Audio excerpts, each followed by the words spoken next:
인생은 어떻게 살면 잘 살까요? 흔히 하는 말로 악착같이 살아야 한다. 작은 이가 붙을 착, 이 아랫니가 서로 딱 다물려져서 착착 붙을 때까지 이를 악물고 사는 것, 그것을 악착같이 산다 그럽니다. 여러분의 인생의 좌우명은 뭡니까? 어떤 아버지가 아들에게 인생을 성공하기 위해서는 이렇게 살아야 한다, 그렇게 가르쳤습니다. 그것이 이 세상에 주는 좌우명하고 같습니다. 그 소리는 바로 이것입니다. 한번 따라해 보실래요? 죽기 아니면 살기. 인생을 성공한 사람의 특징은 죽기 아니면 살기로 사는 것이다. 맞습니까? 그렇게 악착같이 살면 성공합니까? 죽기 아니면, 옛날에 우리는 까무라치기 그랬는데, 죽기 아니면 살기로 살면 어디로 갈까요? 병원으로 갑니다. 요즘 40대 가로사가 많고, 이 지나친 업무에 시달리고 피곤함이 많고 스트레스가 많습니다. 그 다음에 50대, 60대에 남아있는 인생 후반전을 준비하기 위해서 거기에 진력하다 보니까 많이 지치고 허덕거립니다. 그래서 인생을 악착같이 살아야 된다. 이것이 세상이 주는 좌우명입니다. 한 번밖에 살 수 없는 인생이니까 후회 없이 살기 위해서 악착같이 살아야 된다. 할 수 있을 때 해봐야 된다. 그래서 자녀들에게 주로 하는 교훈이 뭡니까? 최선을 다해라. 할 수 있는 대로 최선을 다해라. 그리하면 잘 될 것이다. 그리하면 성공할 것이다. 그리하면 후회가 없을 것이다. 맞습니까? 성경도 그렇게 가르칠까요? 많은 사람들이 자기의 좌우명에 속습니다. 자기 가정의, 집안의 좌우명, 기업체의, 업체가 가지고 있는 좌우명, 거기에 길들여집니다. 그래서 세상의 소리는 언제나 크고 시끌벅적합니다. 죽기 살기를 이래라. 능률을 올리기 위해서 최선을 다해라. 때로는 필요하다면 밤잠을 설쳐서라도 연구하고 또 집중하고 또 해라. 그렇게 살면 남는 게 뭐 있습니까? 모 기업의 상무가 새벽에 나갔다가 새벽에 들어오다가 돈도 많습니다. 가질 것 다 가졌어요. 그 인생에 남은 게 뭐죠? 회의밖에 없습니다. 내가 인생을 이렇게 살려고 이렇게 살아왔는가? 내가 여기까지 살려고 이렇게 해왔는가?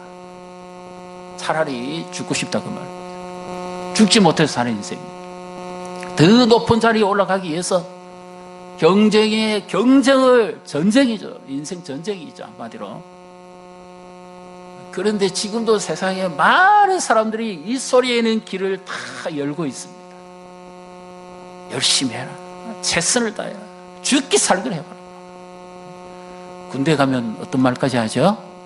안 되면 되게 하라. 자기 하나님이에요. 하나님은 그렇게 크게 말씀하시지 않습니다. 세상의 소리는 야단법석 시끌벅적합니다. 하나님은 너무나 조용하게 말씀하십니다. 하나님의 말씀은 너무너무 고요합니다. 너무 조용합니다. 예수님이 요단강에서 세례 받으실 때 하늘이 열리고 어떤 음성이 들렸습니까? 시끌벅적한 소리가 안 들렸습니다. 한번 간단하게 따라해 보십시오. 이는 내 사랑하는 아들이여 내 기뻐하는 자니라. 하나님이 우리에게 들려주시는 말씀은 너무나 조용하면서 이렇게 말씀합니다. 너는 내 사랑하는 자녀다. 내가 너를 기뻐한다. 무슨 일을 하는가도 중요하겠지만 그보다 더 중요한 것은 누구와 동행하는가, 이것이 더 중요하죠. 하나님은 세상에서 요구하는 것처럼 우리에게 말씀하지 않습니다. 죽기 살기로 봉사해라. 죽기 살기로 헌신해라. 그렇게 말씀하시지 않습니다. 하나님은 언제나 먼저 우리를 사랑하신다. 그렇게 말씀합니다. 부족해도, 연약해도, 힘들어도, 때로는 위협해도 주님은 우리에게 하시는 말씀이 한결같습니다. 내가 너를 사랑한다. 하나님은 큰 소리로 말씀하시지 않습니다. 내 영혼에 너무나 고요하게 말씀합니다. 그래서 하나님의 소리를 잘 듣지를 못합니다. 주파수가 맞아야 방송이 들리겠죠. 주파수를 딴 주파수를 틀어놓고 그 소리가 들리기를 기다리면 어리석은 겁니다. 세상의 사이클을 틀어놓고 하나님의 음성을 듣는다면 안 들립니다. 하나님과 동행할 때 그때 하나님의 말씀이 들려옵니다. 나를 치료하시고 회복시키시고 나를 다시 일으켜주시는 주님을 만나시는 복된 예배가 되시기를 주님의 이름으로 축복합니다. 우리는 이 말씀에서 한번 잘 깊이 생각해 봐야 됩니다. 우리는 결론을 너무 쉽게 냅니다. 인생도 결론을 너무 쉽게 냅니다. 죽기 살기로 일하라. 그러면 성공한다. 이건 결론이죠. 악착같이 살아라. 돈도 악착같이 벌고 일도 악착같이 하고 뭐 해라. 결론입니다. 그러면 무엇이 생략되어 있습니까? 과정이 없습니다. 인생 한 줄입니다. 악착같이 살아라. 그러면 성공한다. 그런데 과정이 없어요. 어떻게 해라는 말입니까? 하나님 우리 인생의 결론을 가지고 계십니다. 하나님은 우리에게 없는 것을 가지고 우리를 인도하십니다. 그것이 무엇일까요? 과정입니다. 엘리야가 호렙산 40주 40년 동안 올라갑니다.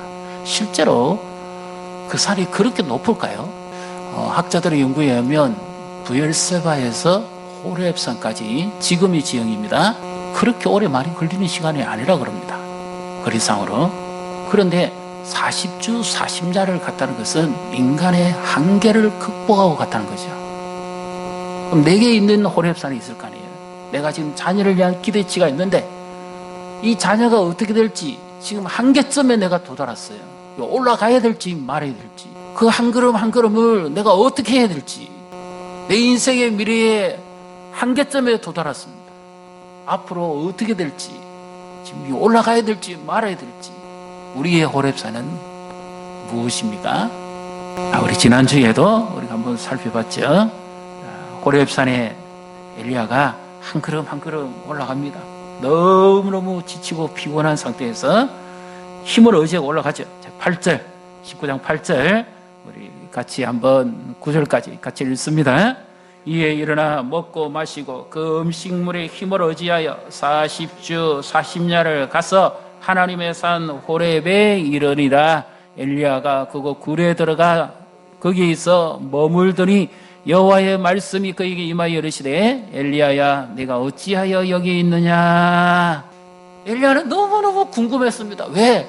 과거 이스라엘의 출애굽의 역사하신 그 하나님은 너무너무 놀라운 분이었어요. 너무너무 큰 능력을 나타내신 분입니다. 그래서 그 당시 책임대국이었던 그 이집트마저도 하나님의 능력 앞에 굴복할 수밖에 없었습니다. 그때의 역사하신 그 하나님은 어디에 계십니까? 모세 때에 일하셨던 그 하나님은 지금은 어디에 계십니까? 그래서 나는 내 열조보다 낫지 못하다 그 고백이. 자기가 하나님의 손에 쓰임받아서 한날 그 시간 안에 하늘이 열리고 불도 내리고 비도 내려왔지만 그런 기적을 체험했지만 하루 지나자마자 이세벨과 북왕국 이스라엘의 영적 형편이 원 상태로 돌아가 버린 듯한 것을 봤을 때 힘이 다 빠져버린 거예요. 내가 이렇게 수고하고 애썼는데 내가 원하는 답이 안 나왔어요. 부모가 자녀를 위해서 할 수만 있으면 힘에 지칠 정도로 다 해줬는데 내가 원하는 답이 빨리 안 나옵니다. 그러니까 기진맥진이죠. 어떻게 해야 돼요? 앞으로 어떻게 할 건지, 내 힘이 부족한 건지, 아니 어떻게 되는 건지 어떻게 해야 다시 살 수 있을 것인지, 과거에 나와 함께 하신 그 놀라운 능력의 하나님은 지금 왜 여기서는 역사하시지 않느냐. 내 인생이 기울고 힘들고 어려울 때 나를 만나신 그 하나님이 왜 지금은 잠잠하게 계시는지, 내 젊은 날 그렇게 충성하고 헌신하며 열정을 다해서 섬겼던 그 하나님의 뜨거운 역사는 지금의 나에게는 나타나지 않을까요? 그래서 하나님께 항변입니다. 하나님, 한번 살아계시면 한번 말씀 한번 해보세요. 이대로 계속 두실 겁니까? 그런데 재밌는 것은 오늘 하나님이요, 어떤 말씀을 합니까? 하나님이 전능자고 전지하신 분이면 엘리야가 그 호렙산에 올라올 때까지 과정을 다 아셨잖아요. 천사를 보내신 분도 하나님이잖아요. 로뎀 나무에서 죽기를 결단하는 그 엘리야에게 천사를 보내서 물도 먹이고 떡도 주신 분도 하나님이거든요, 사실은. 그리고 엘리야를 죽기를 원했지만 거기서 다시 힘을 주고 호렙산으로 인도하신 분도 하나님이거든요. 그런데 하나님이 너무 특이한 말씀을 하십니다. 전혀 격이 안 맞는 그런 말씀을 하십니다. 9절 10절을 다시 한번 같이 읽습니다. 엘리야가 그곳에 들어가 거기서 머물더니 여호와의 말씀이 그에게 임하여 이르시되 엘리야야, 내가 어찌하여 여기 있느냐? 그가 대답하되 내가 만군의 하나님 여호와께서 열심히 유별하오니 이는 이스라엘 자손이 주의 언약을 버리고 주의 제단을 얼며 칼로 주의 선지자들을 죽였으며 오직 나만 남았거늘 그들이 내 생명을 찾아 빼앗으려 하나이다. 네가 어찌하여 여기 있느냐? 하나님이 지금 모르시고 하신 말씀입니다. 오늘 하나님 우리에게 이렇게 질문한다고 한 말씀 생각해 보십시오. 네가 왜 거기 있어?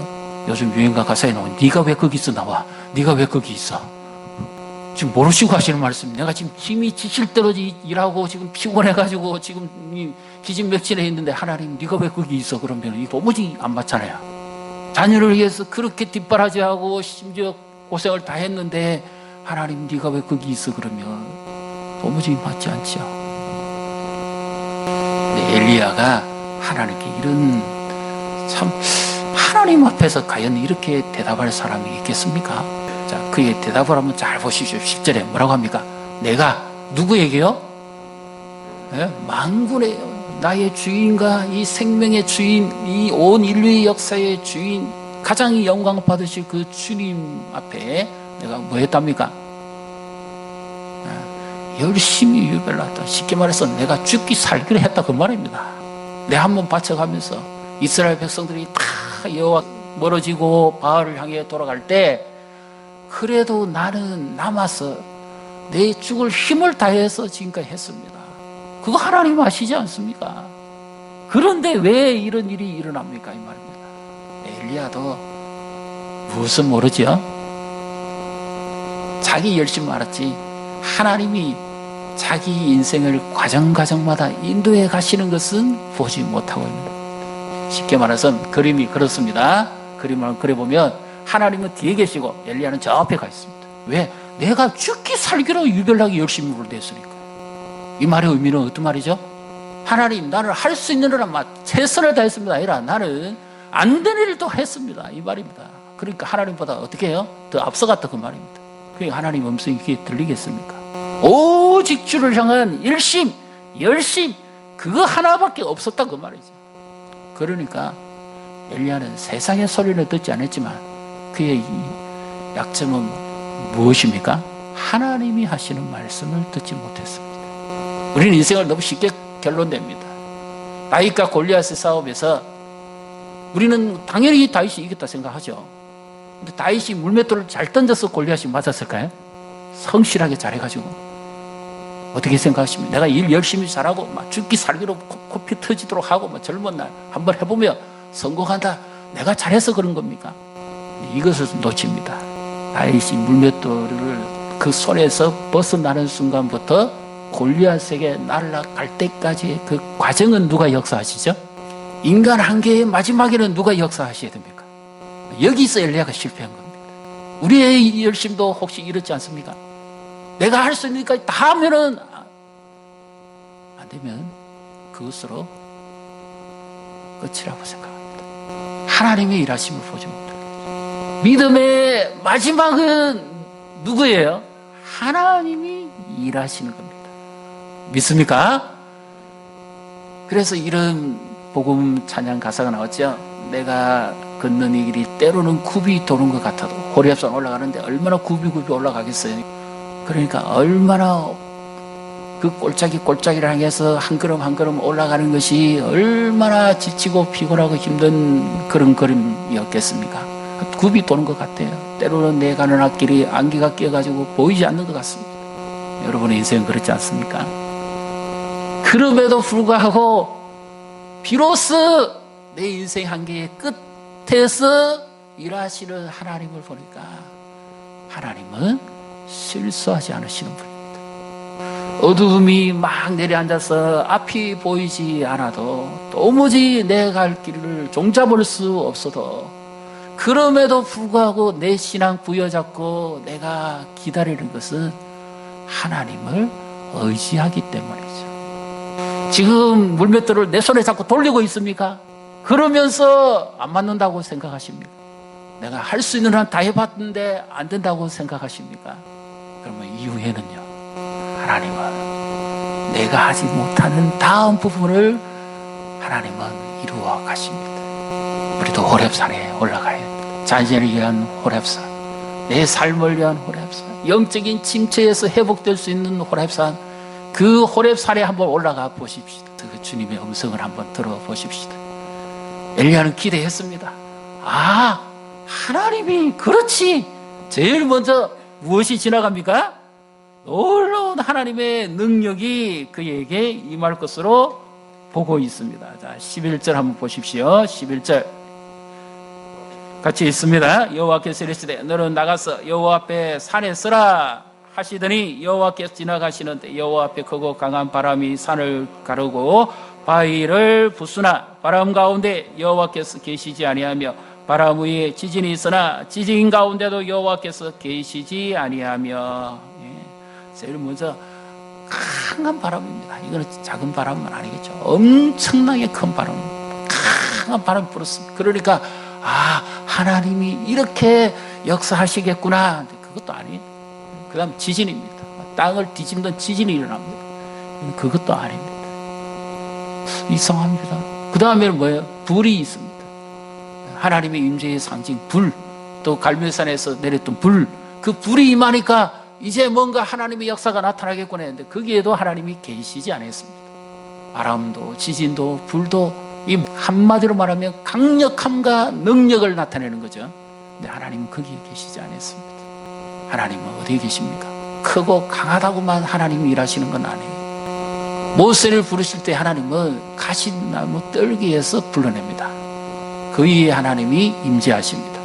가시나무 뜰기는 볼품이 없는 나무입니다. 모세의 실패한 모습을 그대로 보여주면서 하나님이 그 위에 불로 임하십니다. 약한 자, 실패한 자, 상처 입은 자를 치료하기 위해서는 강하게 해서는 안 돼요. 아주 조용하게, 전혀 힘이 없는. 엘리야가 지쳤습니다. 이세벨의 소리를 듣고 백성들의 소리를 듣고 지쳤습니다. 그 소리에 지쳐버렸어요. 세상이 주는 소리에 지쳐버립니다. 하나님은 어떻게 말씀하십니까? 너무나 조용하게 말씀합니다. 12절을 같이 읽습니다. 또 지진 위에 불이 있으나 불 가운데도 여호와께서 계시지 아니하더니 불 후에 세미한 소리가 있는지라. 불 가운데도 계시지 아니했습니다. 그런데 하나님이 엘리야가 기대하는 것에는 계시지 않았는데 그렇다고 해서 하나님이 일하시지 않는 것도 아니었어요. 아주 세미한 소리입니다. 조용하게 속삭이는 소리죠. 엄마는 아기가 울면 저 소리가 무슨 소리인지 구분해냅니다. 배가 고파서 우는지, 밑이 축축해서 우는지, 자다가 꿈을 꿔서 우는지 알아냅니다. 왜? 사랑하기 때문에. 관심이 늘 거기가 있거든요. 하나님의 소리는 크지 않습니다. 너무 조용합니다. 지치고 피곤하고 실패한 엘리야를 감싸는데 불도 아니고 지진도 아니고 바람도 아니었습니다. 너무나 속삭이듯 조용하듯이.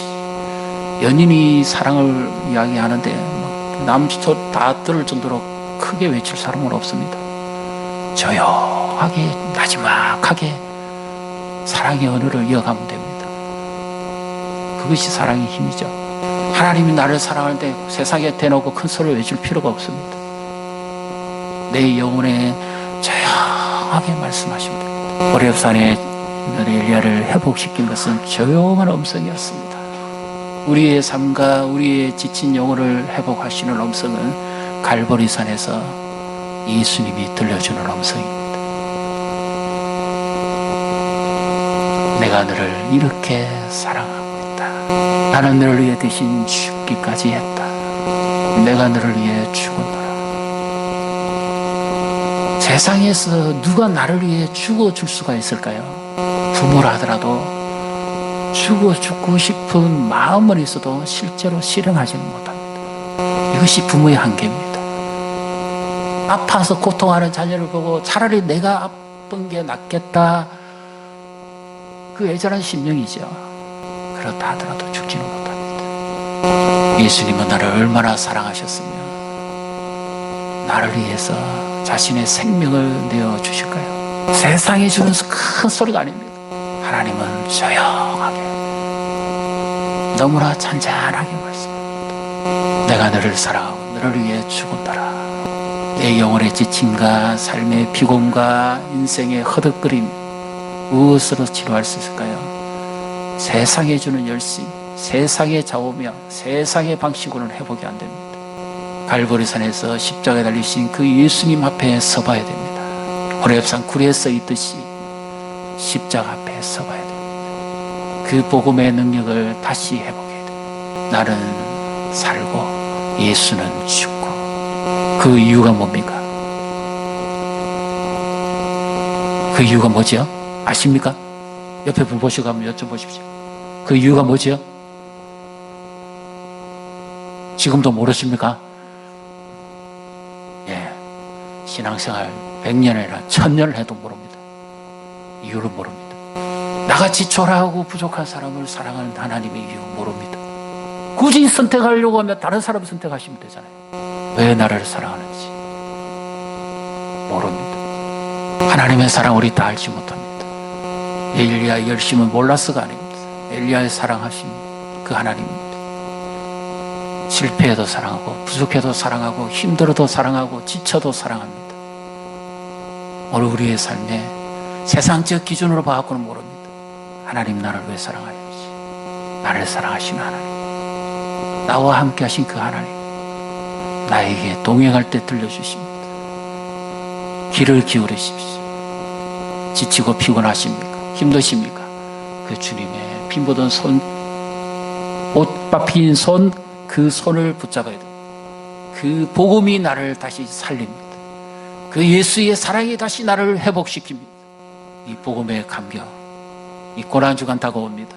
예수님을 깊이 만나서 다시 한번 우리의 삶이 회복되고 우리의 인생이 부흥되고 우리의 삶이 살아나는 이와 같은 하나님의 은혜가 함께 하시기를 주님의 이름으로 축복합니다.